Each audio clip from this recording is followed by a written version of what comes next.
If you have a Mark 3 Supra and I believe this one is your birdcage, if your birdcage is stuck on, meaning it's telling you that there's low coolant in your overflow bottle, I might have a solution for you.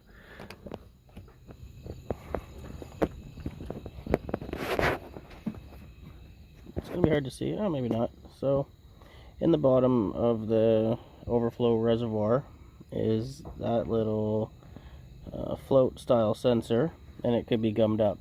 I have an extra overflow tank right here, and I'm going to install that, and hopefully my birdcage goes away.